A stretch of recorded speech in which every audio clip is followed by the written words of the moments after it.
Mas Ganjar diminta buat jadi cawapres dari Eyang Prabowo. Mas Ganjar nanti bakal jadi wakil presiden selama 5 tahun. Setelah itu, Mas Ganjar bisa jadi presiden selama 2 periode, selama 10 tahun. Kalau kita tidak memilih Mas Ganjar, taruhannya terlalu besar buat rakyat Indonesia. Taruhannya kita bakal gagal jadi negara maju, dan kemiskinan bakalan terus menjerat erat rakyat Indonesia. Apa kita mau kondisinya bakal seperti itu? Kalau Eyang Prabowo berani legowo, rakyat Indonesia bisa jadi bangsa pemenang. Eyang Prabowo cukup tahu diri soal umurnya yang sudah tua, sudah 72 tahun, dan fisiknya yang juga sudah renta. Gimana?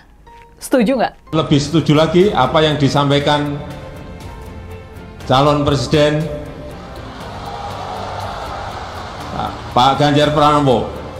Tadi saya bisik-bisik ke beliau, Pak, nanti habis dilantik, besoknya langsung masuk ke daulatan pangan.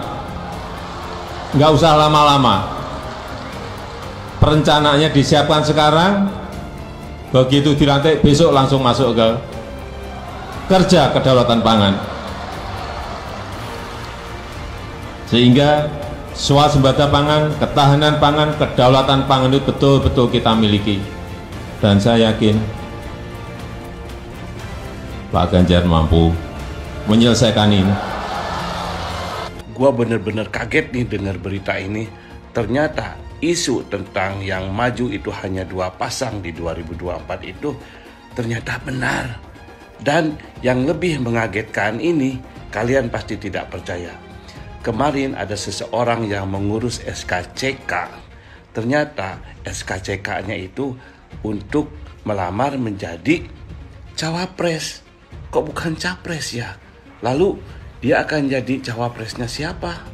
Kemarin dia naik motor ojek untuk mengurus SKCK di kantor polisi. Padahal dengan kekayaan yang dia miliki, posisi dia sebagai mantan gubernur, bisa saja dia nyuruh orang untuk mengurus SKCK, atau bahkan dia bisa naik jet pribadi ke kantor polisi. Bilang dihalang-halangi, Anies masih sering bikin acara di sana-sini. Bebas pula.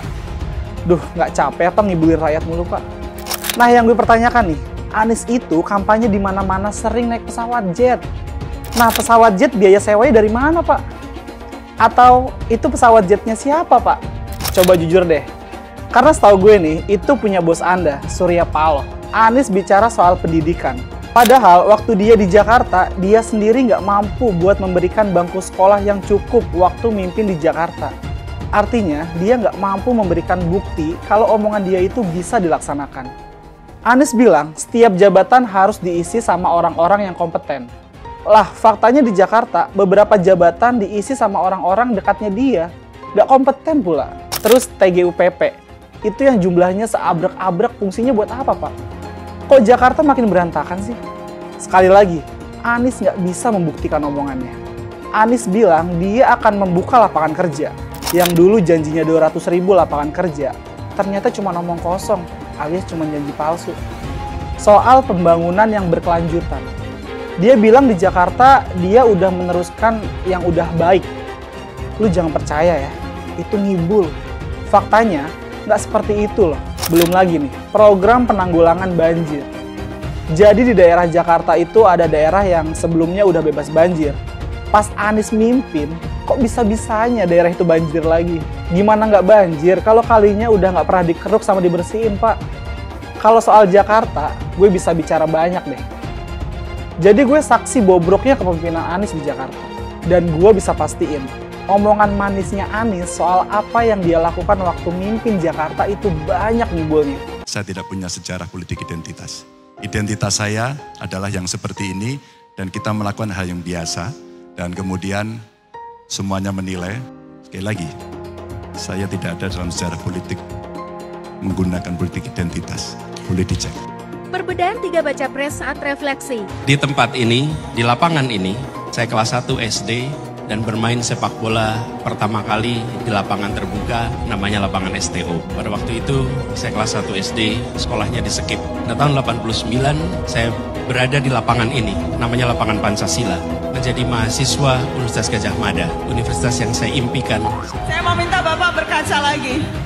Bapak berdiri di sini, kapan lagi ngerjain Menhan kan? Bapak, saya ingin Anda berefleksi Pak Prabowo atas segala hal yang sudah Bapak lalui selama ini. Bapak jangan kemana-mana, Bapak. Refleksinya di depan kaca, Pak. Udah cukup. Jadi maksudnya Bapak di sini sambil berkaca, berbicara pada diri sendiri. Refleksi. Udah, gue kaca. Refleksi kan? Refleksi, Bapak. Sesuatu yang tidak bisa saya lupakan adalah pesan kedua orang tua saya. Kalau soal jabatan, Jar, jangan pernah kamu kejar. Kalau itu takdirmu, laksanakan dengan baik. Jangan pernah korupsi. Bismillahirrahmanirrahim. Koalisi perubahan, apanya yang mau dirubah? Jalan, nama-nama jalan, seperti kemarin yang di demo warga Jakarta. Terus nama-nama rumah sakit dirubah juga. Besok lagi nama-nama pahlawan, nama jalan sudah dirubah. Kasihan masyarakatnya kalau nama-nama jalan dirubah. Mereka yang punya sertifikat tanah kan harus ngurus lagi, harus ini lagi, harus administrasi lagi, pengeluaran uang lagi. Itu nggak dipikirin. Bisanya cuma rubah nama jalan, rubah nama airport, rubah nama rumah sakit, ya kan? Nanti lama-lama sejarah Indonesia juga akan dirubah sama ini orang, ya. Perubahan-perubahan. Wow. Ada lagi yang dirubah. Pembuangan air hujan atau banjir melalui gorong-gorong ke laut dirubah ke lubang-lubang sumur. Janji palsu dengan konsep yang penting menang dulu. Ini program yang membodohi masyarakat. Kata-kata gratis itu pada waktu itu benar-benar membius banyak pendukung Anies, sekaligus mencaci makinya ketika tahu program itu sebenarnya nggak ada. Banyak penduduk Jakarta yang merasa tertipu dengan janji manisnya Anies. Tetapi sudah terlambat, sudah terlanjur memilih yang salah. Beli rumah, uang mukanya gratis. Tetapi sesudah dia terpilih, benarkah ada program beli rumah, uang muka gratis? Nggak ada ternyata. Memilih Anies dan Imin setidaknya sudah menyelamatkan Indonesia dari kehancuran. Gus Dur saja dikudetanya, apalagi rakyat. Yang satu memang jago kata-kata, jago beretorika, nggak kelawan kalau soal kata-kata. Di sisi lain, kita sama-sama melihat yang sudah ditulis pakai tangan dia sendiri, pakai hati dia sendiri, lagi dia ingkari, apalagi hanya mengandalkan kata-kata dan janji. Pun demikian dengan janji Cak Ponimin. Gus Muhaimin memberikan program siapapun yang hamil yang ada di muka bumi Indonesia ini akan diberikan tunjangan selama hamil. Karena itu yang masih jomblo secepatnya nikah, hamil, dibiayai kehamilannya oleh Gus Muhaimin. Akan mendapatkan subsidi, akan mendapatkan tunjangan rata-rata 6 juta selama kehamilan. Gus Muhaimin dan PKB menang.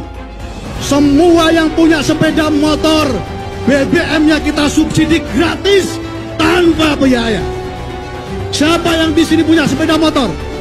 Tahun 2024 PKB menang, Gus Muhaimin presiden, disubsidi serendah-rendahnya harga subsidi BBM. Kalau PKB sekarang bukan PKB Gus Dur, ini PKB Caimin. Jadi beda, PKB-nya sudah beda. Jadi nggak bisa lagi menurut saya, memang masih tetap jualan nama Gus Dur, itu ada larangannya jelas sekali. Tapi ya namanya orang masih mencuri-curi, kebiasaan kayaknya mencuri-curi. Mencuri partai, sekarang mencuri gambar. Gus Dur pendiri partai, orang yang dikatakan oleh Caimin sebagai guru politiknya, malah dikudeta, apalagi rakyat. Susah kan mau milih pemimpin seperti itu nanti? Saya mensyukuri kenapa kalah, kenapa ditahan. Saya bersyukur atas itu semua. Saya coba bayangkan ya, kalau seandainya waktu itu kita menang gitu ya, Hari ini belum tentu kita bisa nikmati seperti ini. Kita bersyukur 5 tahun Tuhan izinkan kasih ke orang yang pintar ngomong untuk kerja. Coba kalau kita bayangkan gitu ya, kalau kemarin saya masih jadi gubernur, ini saya udah turun ini. Tapi yang pintar ngomong itu dikira orang hebat kan? Ini lebih berbahaya tahun 2024, langsung ketahuan karakternya. Langsung ketahuan itu. Di saya juga ada kutipan Pak di kamar saya Pak. Tulisannya, Jakarta telah mengambil keputusan yang fatal. Bapak Politik Identitas Indonesia Anies Baswedan, Bapak Intoleransi Indonesia Anies Baswedan. Jangan lupakan, jangan terlena, jangan sampai dia pecahkan kita dengan dagangan ayat dan mayatnya. Air itu turun dari langit, turunnya ke atap rumah langsung sumur bor, bukan ke sungai dan ke laut. Jangan hanya konsentrasi pada pembangunan benda-benda mati yang indah difoto dan bisa ditunjukkan dalam 5 tahun hasilnya. Kalau kita mau menilai sebuah janji, maka lihat janjinya atau lihat kenyataannya. Dulu janjinya apa ya? Dan ini aneh, betul-betul aneh. Ini bukan kampanye, tapi saya sampaikan sini. Di satu sisi menyiapkan jalur-jalur air untuk dikirim ke laut, di sisi lain di lautnya dipasang dengan pulau reklamasi, tinggal tunggu waktu jadi rob, air balik. Dan ini melawan sunatullah. Kenapa? Air itu turun dari langit ke bumi, bukan ke laut. Harusnya dimasukkan ke dalam bumi, masukkan tanah. Di seluruh dunia air jatuh itu dimasukkan ke tanah. Bukan dialirkan pakai gorong-gorong raksasa ke laut. Jakarta telah mengambil keputusan yang fatal. Bukan banjir, itu memang parkir air. Bukan banjir, itu memang parkir air. Masyarakat berkeliling dengan membawa toa untuk memberitahu semuanya, termasuk sirine. Ibon 82 miliar. Apa alat transportasi yang dimiliki oleh hampir setiap orang? Alat transportasi yang dimiliki semua orang adalah kaki. Kalau seandainya orang Jakarta percaya Pak Anies jadi gubernur pun, saya berani jamin kok dia akan lakukan normalisasi yang sama seperti saya lakukan kok. Gak usah bohong lah. Ketika air sampai di muara, maka siap untuk dipompa ke laut. Pancasila Soekarno, ketuhanan ada di pantai. Anak Tuhan dari mana? Kalau Yesus anak Tuhan, bidangnya siapa? Besok di seluruh wilayah Indonesia kami katakan dan Iblis hanya menggoda orang yang beriman. Makanya jarang-jarang orang kafir kerasukan setan. Yang kerasukan setan itu orang baik-baik. Jarang, saya belum pernah nengok Cina kerasukan setan. Pernah tak Ahok itu kerasukan setan? Enggak, setannya juga. Karena sesama setan jarang saling menggoda. Karena di salib itu ada jin kafir. Karena di salib itu ada jin kafir. Karena di salib itu ada jin kafir. Haleluya. Kepalanya ke kiri apa ke kanan? Kepalanya ke kiri apa ke kanan? Tetap percaya salib itu lambang mulia, bukan jin. Kok ketawa? Aku nggak nyindir siapa-siapa loh. Saya nggak pernah mundur untuk kebenaran, keadilan, kejujuran. Dan peri kemanusiaan, gue nggak pernah mundur. Dan gue nggak pernah takut juga sama lu. Siapapun yang rasis, gue akan hadapin. Karena rasis itu tidak berperi kemanusiaan. Sama saya ditanya dulu kan, kamu nyesel nggak statement kamu di Pulau Seribu sehingga masih masuk penjara? Tidak pernah nyesel, karena saya mengatakan kebenaran. Anies merupakan antitesis daripada Pak Jokowi. Antitesis artinya bertolak belakang dengan Jokowi. Anies sudah menyatakan tidak akan melanjutkan semua program dari Pak Jokowi. Jadi semua pembangunan yang dilakukan oleh Pak Jokowi akan dihentikan oleh Anies jika Anies menjadi presiden. Lagi pula Anies didukung oleh khilafah dan pendukung Anies adalah ormas seperti FPI dan HTI. Apa kita mau FPI dan HTI kembali di Indonesia jika Anies memimpin? Anies juga dikenal sebagai bapak politik identitas yang menghalalkan segala cara untuk menggapai kekuasaannya, termasuk menggunakan politik identitas berbasis agama. Lihatlah di kasus Ahok waktu itu. Kita sudah bisa melihat hasil kerja Anies selama 5 tahun di Jakarta. Tidak ada satupun janji yang dipenuhi dan tidak ada kinerja yang bisa dibanggakan. Dari DP 0%, OKOC, kelebihan bayar, Formula E, banjir, sumber resapan, jalan rusak, dan gonta-ganti nama jalan. Lihatlah rekam jejak Anies selama 5 tahun. Bayangkan Indonesia ke depan jika dipimpin oleh Anies. Dan bayangkan jika Anies menang. HTI dan FPI, Ormas Khilafah yang dibubarkan itu akan dikembalikan oleh Anies. Apakah kita mau Pancasila diganti jadi Khilafah? Perkataan Ahok sudah terbukti dan Jakarta sudah menjadi korban. Jangan biarkan Indonesia menjadi korban kibulan Anies Baswedan. Umat minoritas, terutama kaum Tionghoa, tidak akan memilih Anies Baswedan. Terpilihnya Pak Jokowi di tahun 2014 dan kemudian pembangunan pesat yang kita rasakan sampai dengan sekarang ini, semua itu jadi bukti nyata kalau peran seorang pemimpin negara, peran seorang presiden ini sangat-sangat menentukan. Kerja seorang presiden berpengaruh pada kehidupan jutaan rakyat Indonesia. Tawaran kepada Mas Ganjar Pranowo itu sudah disampaikan dengan jelas. Ini tawaran dari Eyang Prabowo Subianto. Tawarannya kurang lebih seperti ini. Mas Ganjar diminta buat jadi cawapres dari Eyang Prabowo. Mas Ganjar nanti bakal jadi wakil presiden selama 5 tahun. Setelah itu, Mas Ganjar bisa jadi presiden selama 2 periode, selama 10 tahun. Jadi, secara total, Mas Ganjar bisa ada di puncak kekuasaan selama 15 tahun, sampai dengan tahun 2039. Sementara itu, Eyang Prabowo cukup tahu diri soal umurnya yang sudah tua, sudah 72 tahun, dan fisiknya yang juga sudah renta. Dia cuma minta berkuasa selama 5 tahun saja. Tapi, sebagai presiden, masa depan bangsa Indonesia sungguh nggak boleh jadi main-mainan. Jadi urut-urutan kacang menjadi presiden seperti yang sudah ditawarkan tadi. Apalagi bangsa Indonesia sekarang ini berada dalam momen-momen yang menentukan. Pilihan rakyat di pemilihan presiden 2024 bakalan benar-benar menentukan masa depan Indonesia dan rakyat Indonesia. Jika memilih pemimpin yang cakap, Indonesia bakal maju dan rakyat bakal sejahtera. Makanya kalau kita melihat dari kacamata kepentingan rakyat, tawaran seperti diajukan di awal tadi, sungguh nggak masuk akal. Sungguh-sungguh nggak masuk akal. Nah, gimana nih menurut kalian? Apakah ini tawaran yang cukup masuk akal? Andai soal capres-cawapres cuma urusan para elit politik saja, cuma urusan kepentingan para elit politik saja, deal-deal seperti barusan bakal mudah dilakukan. Tapi, jangan pernah lupa, soal pemilihan presiden dan wakil presiden ini menyangkut masa depan bangsa Indonesia, menyangkut masa depan kita, masa depan anak-anak kita dan cucu-cucu kita juga. Kalau kita memanfaatkan bonus demografi dengan baik, memanfaatkan keberlimpahan sumber daya manusia usia produktif ini dengan optimal, maka kemiskinan akan bisa dihapuskan dari Indonesia. Negara kita bakal sejajar dan sama majunya dengan Jepang dan Korea Selatan. Itulah kondisi yang bisa dan mungkin kita capai di tahun 2035, di akhir masa bonus demografi. Pak Jokowi bahkan sudah mewanti-wanti kita soal bonus demografi. Kesempatan kita melompat menjadi negara maju, melompat jadi negara yang adil dan sejahtera. Kesempatannya sangat pendek, hanya 13 tahun saja sampai dengan tahun 2035. Kalau kita bisa memanfaatkan masa-masa bonus demografi selama 13 tahun ini dengan sebaik-baiknya, negara kita bakal maju, ekonomi bakalan melesat, kemiskinan bisa dihapuskan, dan rakyat Indonesia bisa hidup adil dan makmur.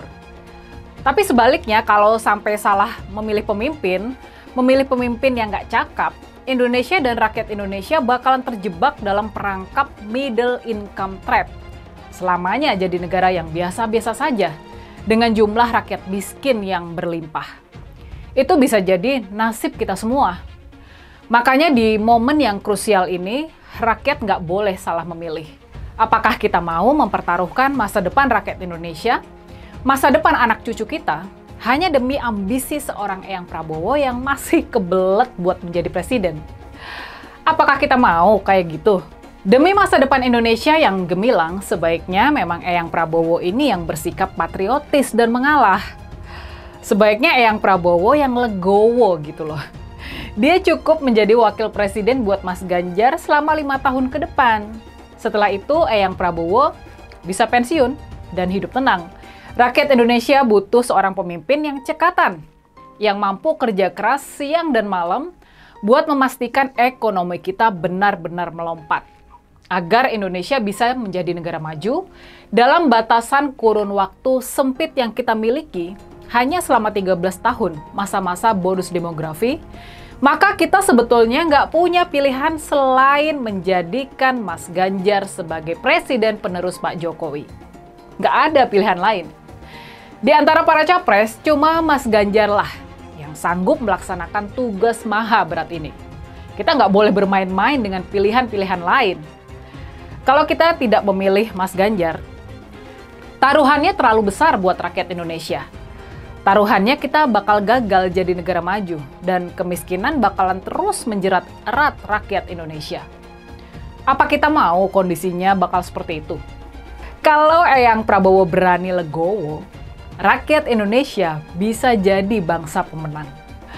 Gimana? Setuju nggak? Dulu Anies bisa menang karena menggunakan agama dan etnis. Isu agama, ras, dan antar golongan dinikmati oleh relawan Anies.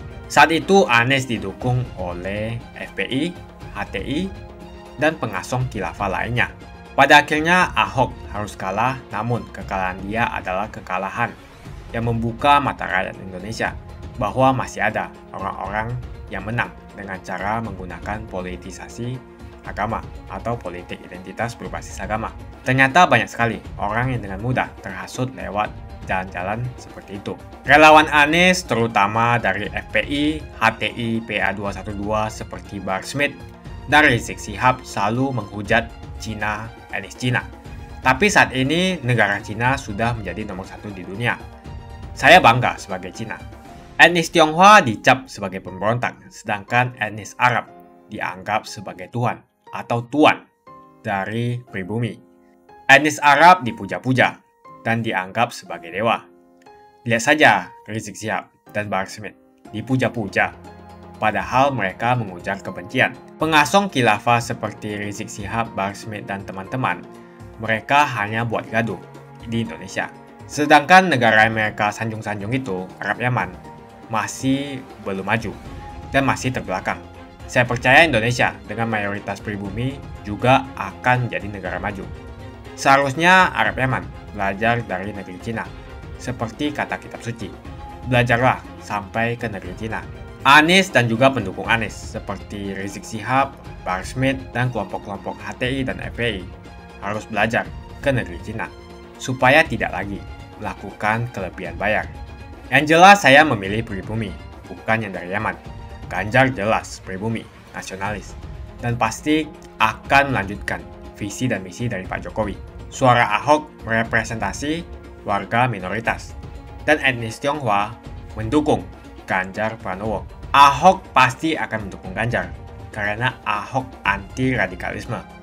Ahok yang jelas tidak akan mendukung Anies Baswedan, karena Anies Baswedan didukung oleh kelompok khilafah, HTI, dan FPI. Ormas terlarang itu. Anies merupakan antitesis daripada Pak Jokowi dan diragukan kenasionalisannya, apalagi pribumiannya. Antitesis artinya bertolak belakang dengan Jokowi. Anies sudah menyatakan tidak akan melanjutkan semua program dari Pak Jokowi.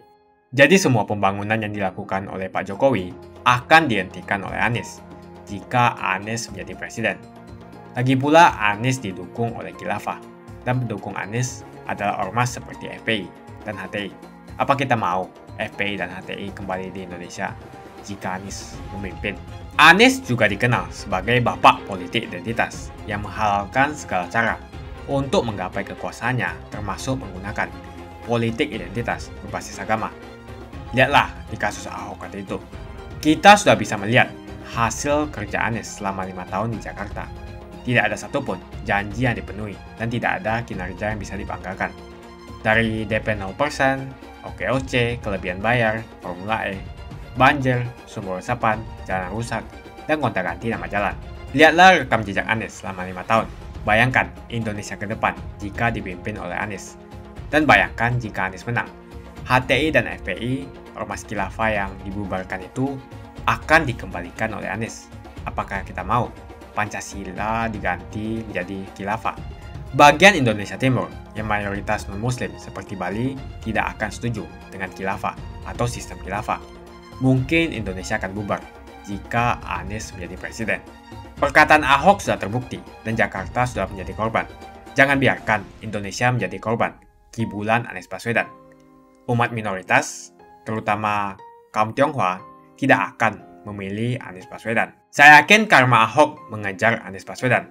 Dulu Anies memainkan politik identitas kepada Ahok. Sekarang Anies dipertanyakan kepribumiannya karena dia teriaman. Itu saja opini saya hari ini. Tuliskan opini kalian tentang Anies Baswedan. Jika kalian setuju dengan pendapat saya di video ini, pastikan kalian menekan like di video ini dan bagikan video ini ke teman dan family Anda supaya mereka semua mengetahui tentang informasi ini.